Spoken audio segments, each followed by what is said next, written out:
총각엄마라 불리는 삼촌과 9명의 탈북 학생들이 한 집에 살고 있는 가족이 있습니다.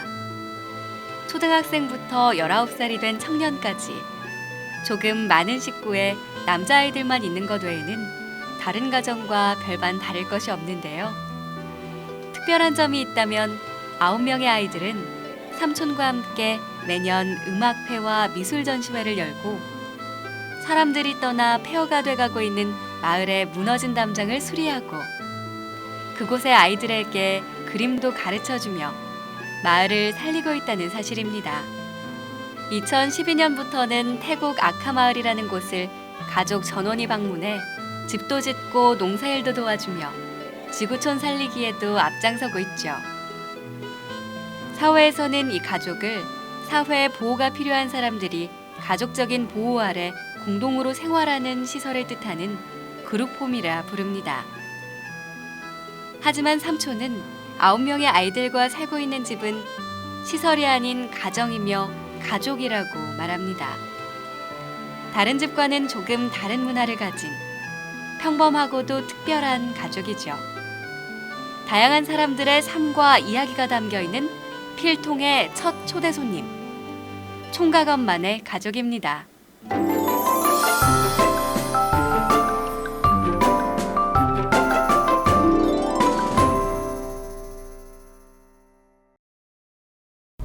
네, 이 크리스마스 날에 저희 필통의 첫 손님으로 총각엄마 김태훈 씨와 그의 아들 아니면 조카 염아령 군과 김원일 군이 나와주셨어요. 먼저 자기소개부터 부탁드릴게요. 네, 안녕하세요. 9명의 아이들을 이끌어가고 있는 총각엄마 김태훈입니다. 네, 안녕하세요. 저는 식구 중에서 네 번째 서열인 염하령입니다. 안녕하세요. 저는 5번째 서열인 김원일입니다. 이 김태훈 씨 같은 경우에는 아이들과 같이 살게 된 건 2004년부터지만 2011년 정도부터 이제 조금씩 알려지기 시작했어요. 매스컴이나 이제 각종 매체에서 관심을 보이면서 뮤지컬로 꾸며진 음악회 그리고 이제 다큐멘터리 우리 가족이 많이 알려지게 되면서 그때부터 더 많은 관심을 불러 모았는데 그리고 또 지난 8일에는 한 강연 프로그램에도 출연을 하셨잖아요. 네. 주변에서 반응들이 좀 있던가요? 찾는 곳이 많죠? 우선 축하 인사를 제일 많이 받았고요. 그 다음에 뮤지컬도 저희 음악회 뮤지컬도 그랬고 영화도 그랬고 많은 분들이 관심을 많이 가져주셨어요. 사실 그 전부터 조금씩 저희 집에 알려지긴 했지만 사실 올해 2013년은 저희 집이 가장 바쁘고 많은 사람들에게 사랑을 받지 않은 해였나 싶어요. 아이들 같은 경우에도 일상생활에 많은 변화가 있었을 것 같아요. 방송 출연도 하고 이렇게 많이 알려지게 되면서 어땠어요, 두 친구? 친구들이 되게 이렇게 학교 가면 좀 불편할 정도로 막 봤다, 막 니네 방송 봤다, 니네 뮤지컬 봤다 하면서 막 이렇게 그런 원래 평소에 만나면 친구긴 해도 별 할 말 없었는데 또 학교에서 이야기거리가 생긴 것 같습니다. 친구들과 많은 관심을 받고 있군요. 네. 원일 군은 어때요? 저도 학교 가면 친구들이 뮤지컬 본 거로 막 제 대사를 막 하면서 흉내도 내고. 네, 막 흉내 내면서 그런 얘기도 많이 하고 이렇게 다 알려지다 보니까 사람들한테 행동도 좀 조심스럽게 하고 연예인병으로 보이는 연예인화 되어가고 있군요, 삶이. 근데 그만큼 많은 관심을 받고 또 사랑을 받고 있다는 얘기인 것 같아요. 그럼 어떻게 그 과정을, 그 명성을 얻게 됐는지 먼저 다큐멘터리 이야기부터 해볼게요. 어떤 영화인지 소개해 주실까요? 네, 그냥 저희 집 아이들과 저와 함께 살아가는 일상을 담은 영화고요. 어떤 특별한 이벤트를 만들어서 막 이렇게 한 게 아니라 그냥 저희 집에 저와 저희 아이들이 살아가는 일상적인 이야기들을 그냥 옆에서 밀착 취재해서 만든 영화입니다. 11월에 자체적으로 3일 동안 영화 시사회도 가졌잖아요. 네. 보통 그 촬영을 하면서는 그렇게 의식을 많이 못했어도 나중에 영상이나 스크린을 통해서 보게 되면은 좀 쑥스러울 수 있잖아요. 뭐 전문 방송인도 아닌데요. 어땠어요? 제가 하는 실수나 다른 사람은 안 보이는데 괜히 막 제가 막 카메라에서 손을 이렇게 꼼짝꼼짝 거리는 게 막 보여서 저는 4번을 봤잖아요. 이렇게 시사할 때마다 보니까 볼 때마다 그것만 보이는 거예요. 그 실수했던 또 이렇게 표정이 막 이렇게 하는 네, 그거 어색해하던 네, 그 되게 모습들이 다 담긴 것 같아서 원일군은 어땠어요? 저도 이렇게 다른 친구들이 이렇게 실수하는 그런 것들 있잖아요. 그런 거 보면 되게 막 저게 뭐냐 막 이러면서 하는데 정작 제가 나오는 장면에서는 부끄럽고 안 봤어요. 아, 친구들 이제 실수하는 모습을 보고 막 같이 또 민망해지기도 하고 네. 그러다 보니까 이제 본인의 모습은 볼 수조차 없었던.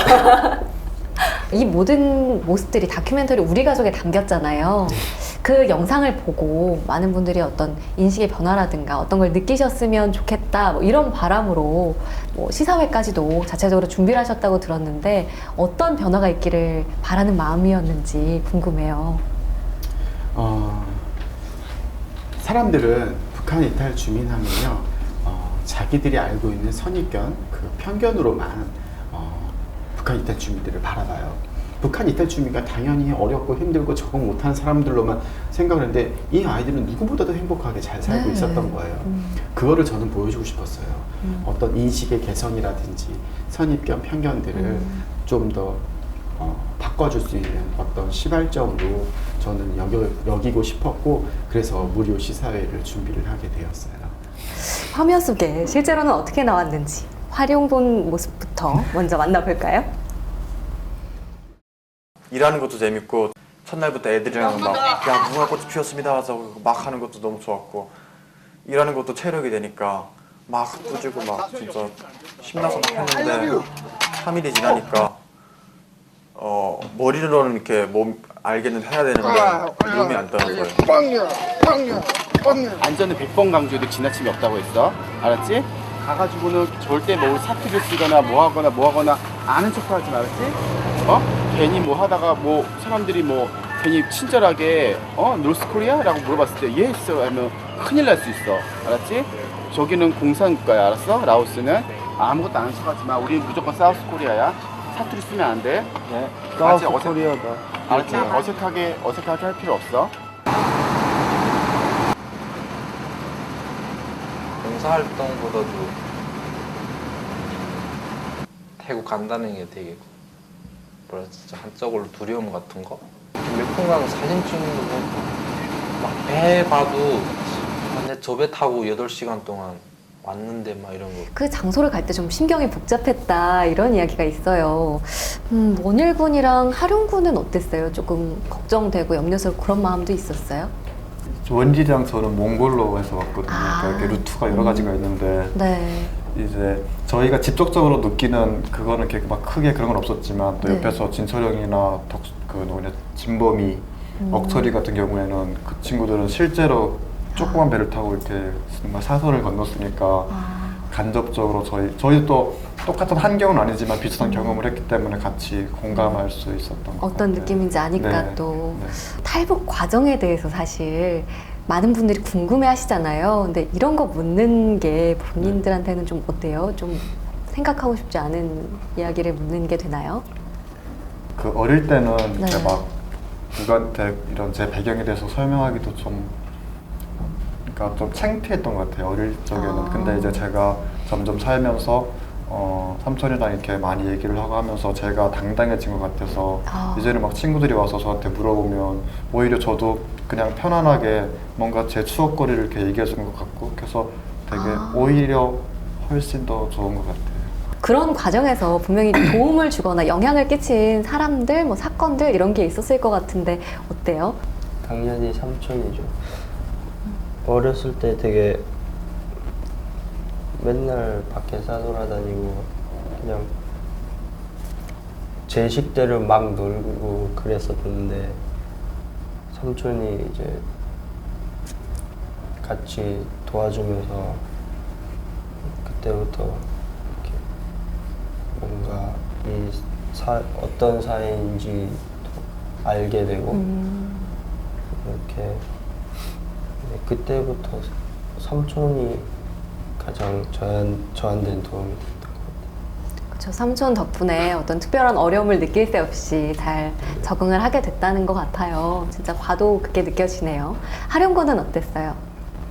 저는 물론 삼촌도 물론 가장 중요한 중심 인물이지만 또 삼촌을 주변으로 해서 그 이제 저희와 한 번에 그냥 그래 너 이쁘다 이렇게 해서 만나주는 게 아니라 저희 어릴 때부터 삼촌 그러니까 정말 삼촌 친구들로 이루어진 그런 그러니까 봉사모임 뭐라고 해야 돼 그러니까 그 봉사활동을 하다가 만나게 돼서 이렇게 친해진 그런 분들인데 저희 어릴 때부터 이제 크리스마스 파티 그럴 때도 그분들이 다 모여서 그러니까 일회성으로 끝나는 게 아니라 저희를 지속적으로 쭉 이렇게 와주고 그냥 이렇게 늘 그런 분들이 주변에 있으니까 그것 때문에 이렇게 그런 어려운 생각 그런 게 별로 들지 않았던 것 같아요. 늘 좋은 환경을 만들어주고 이렇게 관심을 가지고 찾아와 주시니까.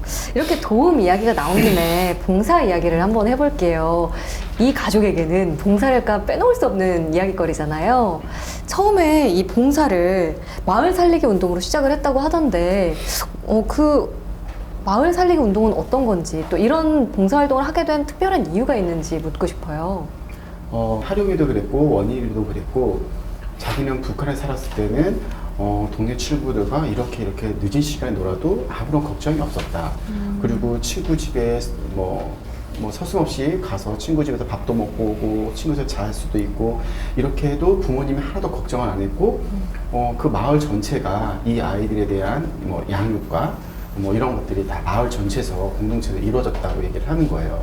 근데 지금 우리가 살고 있는 우리는 이제 마을이란 개념은 없잖아요, 사실. 그렇죠. 마을이란 개념도 없고 밤 10시만 되면은 사실 집에 들어가는 귀가 서비스 도우미까지 생겨날 정도로 사실 얼마나 무서워요. 근데 그 얘기를 하다가 원일이가 한번 제 앞에서 눈물을 흘린 거예요. 옛날에는 그렇게 살았는데 여기서는 그런 게 못해서 아쉽다라고 하더라고요. 근데 이런 사회에서 지금 친한 이 친구들도 자라면서 나중에 어른이 됐을 때는 지금의 자기가 갖고 있는 이런 마음들이 친구들은 누리지도 못하고 없어질 것 같다. 이러면서 하여튼 이렇게 변화하고 지금의 사는 게 약간 답답하고 속상하다라고 얘기를 하는 거예요. 하룡이도 동네 잔치가 있으면 마을 사람들이 다 같이 모여서 품앗이처럼 같이 도와주고 뭐하고 이런 얘기들을 많이 했는데 그때 들으면서 그래 우리도 그럼 한번 해보자 라는 생각으로 어떤 마을 살리기라는 이렇게 타이틀을 걸고 시작을 한 거죠. 그 원일군이랑 하룡군은 그래서 구체적으로 어떤 활동들을 한 거예요? 이 하룡군 같은 경우에는 그 전국 중고생 자원봉사대회에서 대상도 받았다고 들었어요. 어떤 활동을 했길래 상까지 받게 된 거예요? 하룡군부터. 제일 처음 시작한 활동으로 지역 아동센터에서 친구들 미술 수업 가르쳐주고 또 친구들 전시함으로 해서 또 그 마을 분들을 그 전시장으로 이렇게 모셔서 저희가 이렇게 합니다. 그런 게 그냥 그 친구들에게도 이렇게 같이 저희가 도움을 줄 수 있었지만 또 두루 만나서 어울릴 수 있는 장을 만드는 활동이 처음이고 또 새로 요즘 시작한 프로젝트는 마을 벽화를 작업하는 거예요. 그냥 이렇게 집이 이렇게 막 허물어져가는 집을 이렇게 페인트 칠해서 좀 깨끗하고 깔끔하게 마을을 만들고 그리고 앞으로는 이제 정비 사업도 이렇게 두루두루 계획을 세우고 있습니다. 저도 하룡이랑 같이 같은 얘기라 같이 활동한 거라. 같이. 근데 대상은 하룡군만. 그 봉사대회 신청은 하룡이만 했기 때문에. 그렇구나. 그 대회에 직접 신청을 하고 그 성과를 인정을 받아서 대상을 받게 된 거군요. 두 친구도 그렇고 삼촌도 그렇고 그렇게 하나하나 차근차근 뭔가를 해서 큰 결과를 이룬 일들이 많은 것 같아요. 정말 이 음악회와 미술 전시회 하는 것도 그렇고요. 각종 예술적인 활동, 봉사를 다 어우러져서 함께하고 있는 것 같은데요. 이게 아무래도 청소년 시기에 이런 활동들을 하다 보니까 미래에 있어서 어떤 계기나 영향들을 많이 받았을 것 같아요. 그런 활동들로 인해서 특히나 미술에 재능이 있는 친구들도 있었을 것 같아요. 꿈이 그쪽 관계돼서 이제 발전이 된 친구들도 있을 것 같고 하룡군은 어때요? 봉사활동 시작하기 전에 이렇게 미술을 배웠었거든요. 미대를 가고 싶고 또 디자인 쪽으로 진로를 생각하고 있어서 미술을 막 열심히 배웠었는데 이제 저희가 이렇게 프로젝트를 진행하면서 친구들 같이 활동을 하다 보니까 그게 너무 좋은 거예요. 그러니까 저한테도 좋지만 서로 같이 동반 성장하는 그게 또 좋고 해서 미술할 때는 그 꿈이 디자이너였지만 또 이제 활동하다 보니까 제 진로가 사회복지 그런 쪽으로 다시 생각하게 된 계기가 된 것 같습니다. 활동으로 인해서. 근데 들으니까요, 이 미술 하는 걸 삼촌이 반대했다고. 맞죠? 네. 예술고등학교는 가지 말아라. 네가 미대를 가는 거는 좋겠지만은 뭐 반대는 하진 않겠다.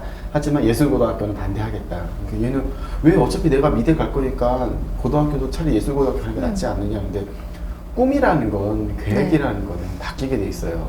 근데 예술고등학교 가면요, 오로지 한 길 원웨이예요. 어린 나이에 빨리 자기 진로를 선택하는 것도 조금은 위험할 거란 생각이 드는 거예요. 충분히 그냥 일반 학교 가서도 충분히 미대는 갈 수 있거든요. 그래서 한번 잘 보고 그 다음에 선택해도 늦지 않다라고 이제 잘 타일러서 했는데 아니나 다를까 또 꿈이 이렇게 바뀌었군요. 활동하면서 꿈이 바뀌었죠. 네. 이 활동들의 영향을 좀 많이 받은 것 같아요. 아니 근데 정말 이 진로를 빨리 정하는 거에 대한 걱정만 있으셨던 거예요? 듣기에는 한의사를 원하셨다고. 아니 그게 어떻게 하셨죠? 한국 부모님의 마음으로 좀 진로를. 저 선물로 갑자기 물어보는데. 아니 그런 건 아니고요. 네. 그러니까 이 아이가 그림에 대해서 굉장히 이제 관심을 갖고 좋아하고 네. 즐기고 있어서 그건 참 좋았어요. 하지만 그림이 업이 되지는 말아라라는 게 약간 전공을 해보셨으니까 또. 그런 걱정이 또 드는 거예요. 또 먹고 사는 걱정을 해야 되잖아요. 그래서 네가 정 그림이 좋다면은 다른 직업을 가지면서 그림을 하는 것도 멋있다. 그래서 저는 하룡이가 어릴 적부터 한문을 잘했어요. 그래가지고 한의사 해봐라, 한의사 해봐라 싶었거든요. 그래서 그림을 그리는 한의사 얼마나 멋있느냐 뭐 이렇게 얘기도 했는데 뭐 그림을 그리는 사회복지사도 멋있어요. 네, 아니 정말 그 부모님의 마음이었다는 게 느껴져요. 그래서 이런 질문을 드렸었던 거고요. 며칠 전에도 한의사 되라고. 그래요? 아직도 못 버리셨구나 그 네, 비결을. 그랬나?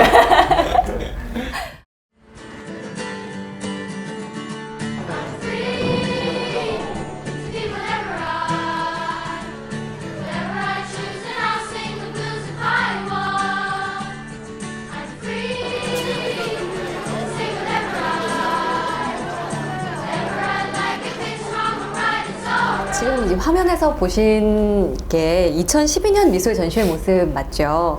미술 전시회를 시작한 게 2010년, 음악회는 2011년부터 이제 번갈아 가면서 이렇게 개최하고 계신데 삼촌은 이걸요, 본인들만의 어떤 독특한 가족 문화라고 표현을 하시더라고요. 이게 보통 가정에서는 사실 보기가 힘든 모습인데 이렇게 미술 전시를 하게 된 어떤 특별한 이유가 있을까요?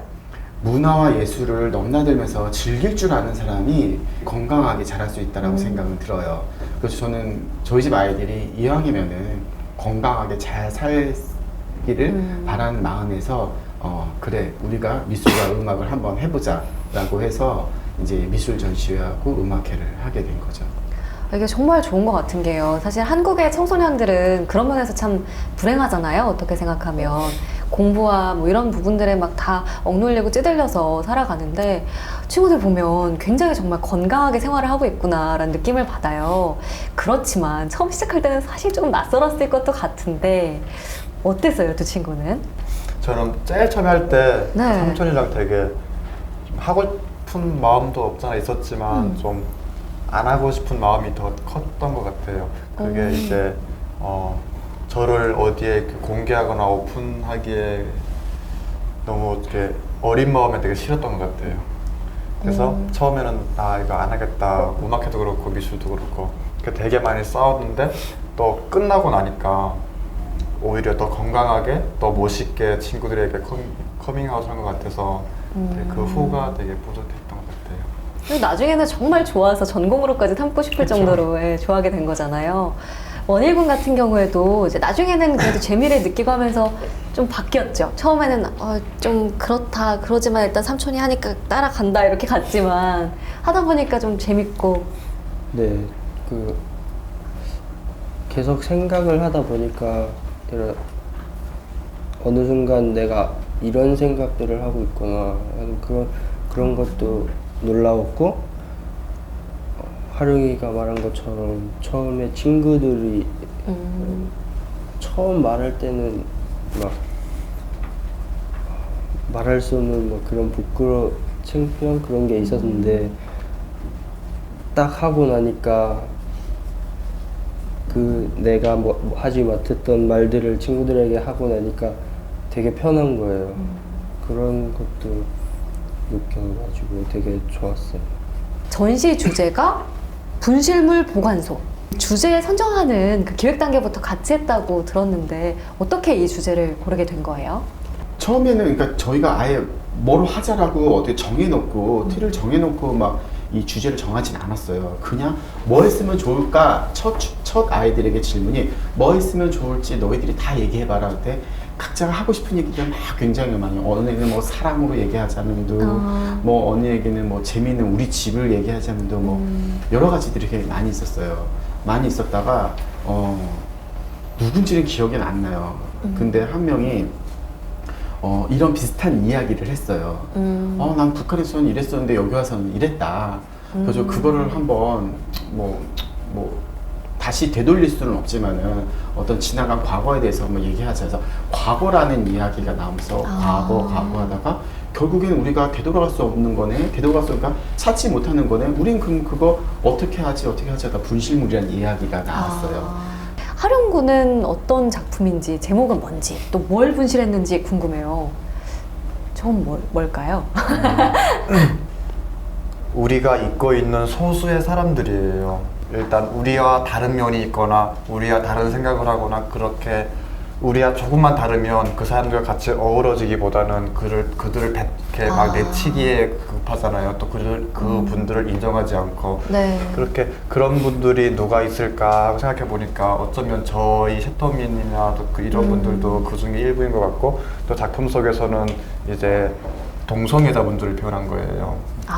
네. 이제 자세히 보시면 콘돔으로 이렇게 표현을 했어요. 생각이 다른 분들인데 우리는 그들을 이렇게 받아들이기보다는 그냥 너는 다르니까 이쪽 무리요 좀 이렇게 막 게이 이런 이름을 지어준 것 자체가 그들에 따른 어떠한 그런 무리를 하나의 또 다른 무리를 만든 것 같기도 하고 또 제가 저 작품을 만들기 위해서 많은 이렇게 그런 오픈된 동성애자분들이 모이는 곳에 가서 많이 이렇게 뭐 인터뷰도 하고 많이 얘기를 나눴는데 그 모임의 장소를 갈 때마다 이렇게 콘돔이 있는 거예요.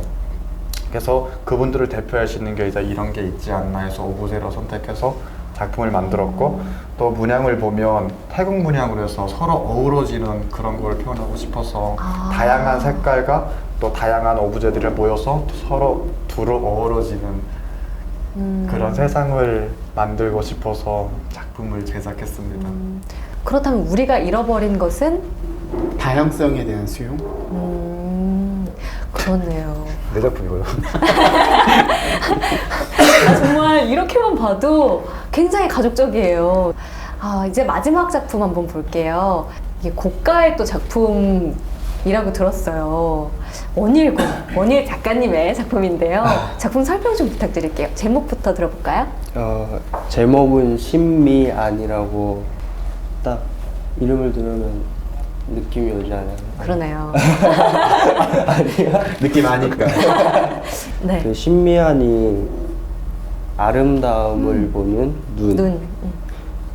밤하늘에 별들이 참 아름다운데 그 별들이 진짜 정말 아름다운지 그 별들이 내포하고 있는 것들이 정말 우리가 생각하는 그런 아름다움들이 정말 내 마음속으로 아름다운 것인지 한번 제가 설명을 해드릴게요. 별자리들 이름은 안 나와 있는데 지금 저게 보면은 자살률 별자리, 실업률 별자리, 고령화 별자리 이런 별자리들이 총 12개가 있어요. 저 별자리들은 우리나라가 현재 전 세계적으로 상위 랭킹에 있는 오명들이에요. 저것 외에도 굉장히 많거든요. 근데 이렇게 분실물 보관소 주제로 이야기를 나눠봤고 미술 작품들을 살펴봤는데 인생에 있어서 혹시 여러분의 분실물들은 어떤 건지 한번 묻고 싶어지네요. 너무 심오했나요? 저부터 할게요. 제가 짧은 인생을 살긴 했는데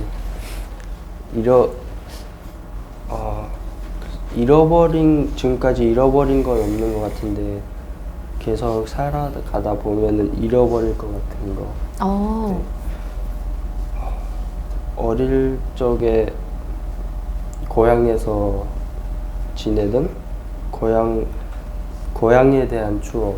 아까 삼촌이 말했던 것처럼 딴 집에 이웃집에 가가지고 자고 먹고 이렇게 해도 별 신경을 안 쓰고 그랬는데 여기서는 그런 것들이 되게 엄격하고 막 밤에 혼자 돌아다니면 위험하고 그렇잖아요. 막 사건들이 많이 일어나니까 그 어렸을 적에는 캄캄한 밤에도 막 친구들이랑 지붕 위 뛰어다니면서 막 놀고 그랬었는데 점점 이렇게 이런 빠른 한국 생활에 적응하다 보니까 그런 어렸을 적의 추억 이런 놀던 고향의 그리움 같은 거를 잃어버릴 것 같아요. 근데 이 지붕 위를 뛰어놀았다. 이건 굉장히 재밌네요. 지금 머리 장식하고도 지금 이 머리 장식하고도 굉장히 잘 어울려요. 지붕이 상상이 안 되는데 그런 추억을 근데 아예 가져보지도 못한 제 입장에서는 그것도 굉장히 부럽네요. 잊지 네. 않고 계속 간직하면 정말 보석 같은 추억으로 남지 않을까 싶어요. 하룡군은 혹시 잃어버린? 그러니까 제가 잃어버린 거는 당연함을 잃어버린 것 같아요. 당연함? 네, 그러니까 이게 저희가 식구들이 살고 있는 게 참 그냥 아무렇지 않게 넘어가고 그런 게 쉽지 않은 거잖아요. 그러니까 뭐 미술 전시, 음악회 이런 거를 참 누구나 하는 게 아닌데 네. 저희는 그거를 너무 아무렇지 않게 받아들이고 또 진행을 하다 보니까 이제는 그게 당연한 것으로 느껴지는 거예요. 그게 당연하지 않은 건데. 그럼 잃어버린 건 당연하지 않다는 걸 그게 잃어버린 아니라- 건가요? 말이 어렵네. 그러니까 이런 건 것 같아요. 정말 지금 함께하는 이런 일들이 사실은 당연하지 않고 우리가 함께하는 이 시간이 굉장히 어렵고 소중하고 서로서로 모두의 마음들이 합쳐져서 이루어지는 건데 그게 정말 당연하게 그게 느껴지는 아쉬운 것 같아요. 아쉬워요? 네, 그러니까 좀 더 소중하게 여길 수 있는 그런 계기가 될 수 있는데 그걸 네. 당연하다고 생각하다 보니까 일상생활이 되어버린 거죠 그게. 그러니까 그냥 그렇구나 그냥 이런 느낌이 끝인 게 아쉬운 거예요. 근데 그걸 생각할 수 있다는 것 자체가 굉장히 특별한 것 같아요. 사실 이 조심스러울 수 있지만 이런 질문을 하는 게 좀 의미가 있을 것 같아서 한번 여쭤볼게요. 그 원일군이나 하룡군이나 아까 뭐 원일군도 비슷한 이야기를 한 것 같긴 한데 어쩌면 고향이 하나의 분실물일 수도 있지 않을까 생각이 들거든요. 어때요? 참 어릴 때는 막 이렇게 고향에 대한 그렇게 그림이 막 이렇게 와닿지 않았는데 이제 저도 아직 어리지만 이제 가끔은 고향 생각이나 또 가족들 생각이 좀 나면 좀 아련한 것 같기도 하고 또 안타깝기도 한 기분이 드는 것 같습니다. 고향 저 또 하나 잃어버린 거 저뿐만 아니라 여기 한국에 계신 이산가족 분들이나 또 많은 고향을 잃어버린 분들이 계시지 않을까. 근데 뭐 사실 통일되면 다시 또 언제든지 가볼 수 있는 곳이 될 거고 가족들도 다시 만날 수 있을 거고 그 분실물이라는 게 꼭 찾지 못하는 걸 얘기하는 건 아니니까요. 미남이세요.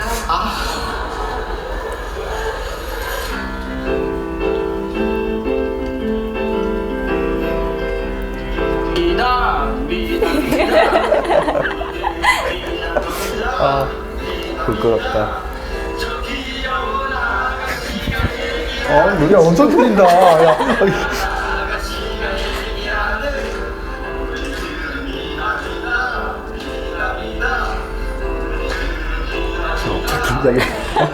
저희가 할 때는 잘 안 들거든요. 할 때는 몰랐군요. 잘한 줄 알았어요. 창피해. 창피하다 진짜. 아이들이 몇 명이라고요?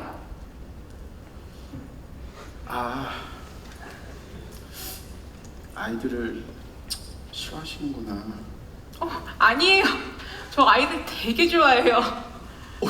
진짜요? 제가 저희 집으로 초대할게요. 예스! 근데 말이야, 삼촌 결혼해도 우리랑 같이 살까?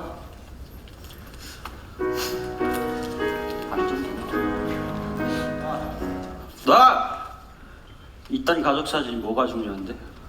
우리가 가족이야? 형 왜 그래? 어? 그래 형. 놔! 형! 이거 깨면 어떡해?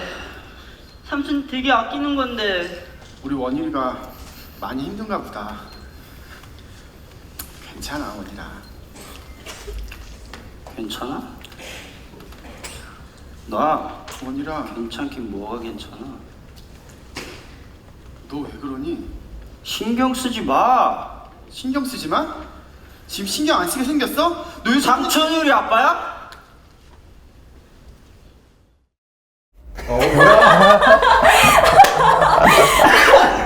손발을 이렇게 오그라들이면서 보고 계신 것 같은데, 근데 본인들의 그 연기 장면을 지금 처음 보세요? 네.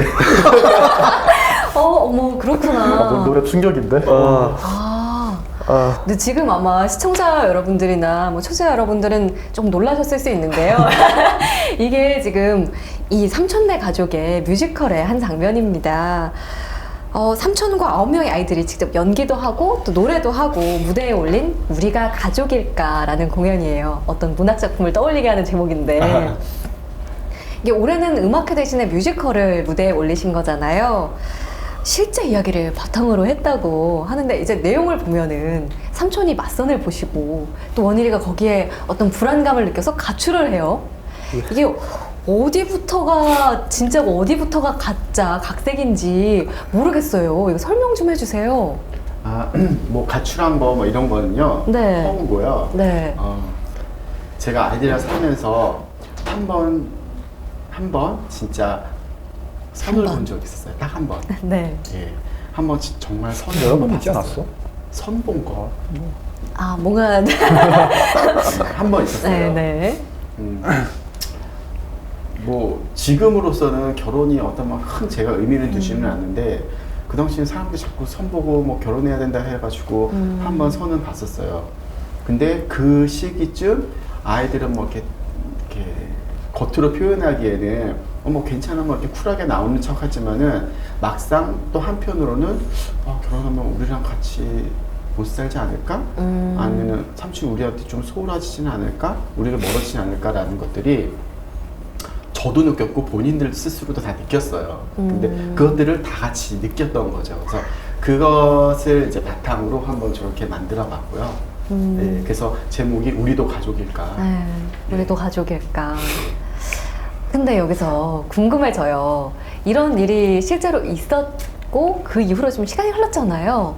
원일군, 하룡군 지금은 그러면 삼촌이 결혼을 한다 이러면 어떨 것 같아요? 그때처럼 같은 기분일 것 같아요? 지금은 솔직하게. 지금도 똑같아요. 네, 삼촌 결혼했으면 좋겠고, 왜냐면 이제 저희가 이제 형들도 나가는 형들도 독립하는 형들이 있고, 저희도 이제 2년, 1년 그쯤이 되면은 뭐 할 수도 있고 안 할 수도 있겠지만 그런 선택하는 그런 시기가 오잖아요. 그러면은 저희가 만약에 다 나간다 그러면은 삼촌이 되게 혼자 남게 되는 거잖아요.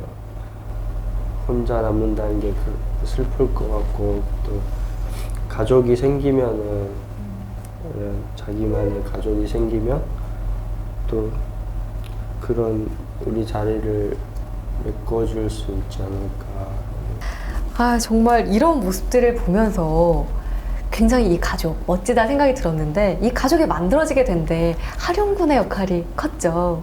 네. 처음 그랬다면서 이제 삼촌 집에 갈 거야? 이 말 한마디로 이 가족이 만들어진 거잖아요, 어떻게 보면. 그때 이야기를 좀 들을 수 있을까요?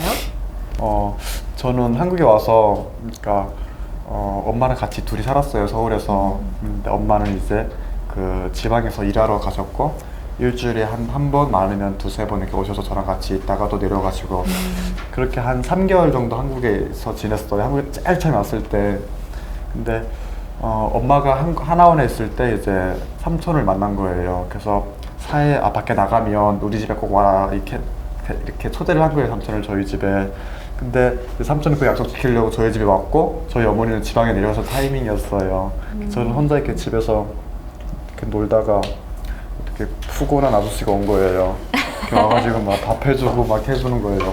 그리고 되게 혼자 있으니까 제가 그때 학교도 안 간 적이 몇 번 있었어요. 그러니까 가야 된다는 그런 게 없으니까 네. 집에서 혼자 이렇게 있다가 학교도 안 가고 이렇게 있다 보니까 되게 막 무인되어 있는 것 같은 거 있잖아요. 혼자 있는 거. 그러니까 말할 사람이 없는 거예요. 하루 종일 그 TV 보고 앉아 있으니까. 외로웠겠다. 네, 좀 그런 게 네. 있어서 삼촌을 보자마자 그냥 사람이잖아요. 서로 말을 주고 하는 게 너무 좋은 거예요. 그래서 뭐 저는 기억은 안 나지만 제가 삼촌이랑 같이 살자고 막 했던 것 같아요. 그래서 그 살까 해가지고 그냥 둘이 이렇게 잤어요. 근데 다음날 저는 학교를 갔고 또 그 저녁에 또 삼촌을 만났고 그렇게 양천구에서부터 시작된 것 같아요. 하룡군하고 원일군하고 이 두 친구도 삼촌이랑 함께 하면서 같이 지금 굉장히 행복하고 즐거운 시간들을 보내고 있잖아요. 가장 기억에 남는 순간 있어요? 가장 행복했던, 즐거웠던. 저희가 여행을 되게 많이 했어요. 그러니까 제일 처음 시작된 여행이 이제 삼촌이랑 저랑 이렇게 셋이 그 친구랑 다른 제 친구랑 이렇게 셋이 한 대한민국을 다 돌아다녔어요. 겨울에 구석구석을 지금 생각하면서 그 사진을 봐도 되게 바로바로 떠오르고 그랬던 게 제일 좋았던 추억인 것 같습니다. 왜 제일 좋았던 것 같아요? 이유가 있다면?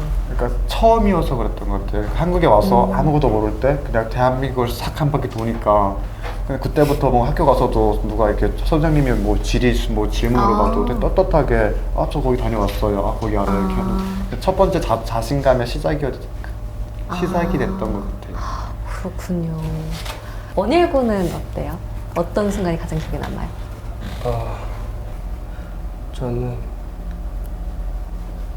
제 1회 미술 전시 때 그때 제가 했던 작품이 가면이라는 작품이거든요. 그 내가 기억에 남는 이런 북한의 친구들이나 우리 형은 그때 없었으니까 뭐 제가 기억에 남는 사람들을 이렇게 그림을 그려가지고 이렇게 가면처럼 만들어서 그 거울을 세워놓고 그 가면을 쓰고 그 거울에 있는 사람이랑 대화하면 그 사람과 내가 대화하는 그런 의미에서 정말 그립고 보고 싶은데 못 보는 사람들이 있잖아요. 네. 탈북, 이산가족 이런 사람들은 못 보잖아요. 그런 의미에서 소통이란 주제로 한번 해봤는데 그때 수녀님이 제 작품 앞에서 우시는 거예요. 그래서 그때 되게 감동을 많이 받고 그때가 제일 기억에 남는 것 같아요. 활동하면서. 그 가면을 쓰고 거울 앞에 섰을 때는 내가 아니라 보고 싶은 사람이 내 눈에 들어오는 거죠. 그 사람과 거울 앞에서 얘기할 수 있는 거죠. 북에 아직 남아있는 가족일 수도 있고 북에 있는 친구들일 수도 있고. 근데 이 원일의 작품이 사람들이 보면서 그 앞에서 많이 우셨어요. 어느 분들은 그 가면을 쓰고 딱 거울 앞에 왔는데 원일의 설명을 듣고 가면을 쓰고 거울 앞에 보니까 나도 잊혀진 가족이 생각이 나서 그런지 많이 우셨던 분들이 좀 많이 있었어요. 정말 이 친구들이 더 이상 이제 특별하다고 보여지는 것 자체가 좀 다르게 보는 거니까요. 그런 것 없이, 편견 없이 똑같이 그냥 멋지게 사는구나 라고 비춰질 수 있는 그런 날이 빨리 왔으면 좋겠네요.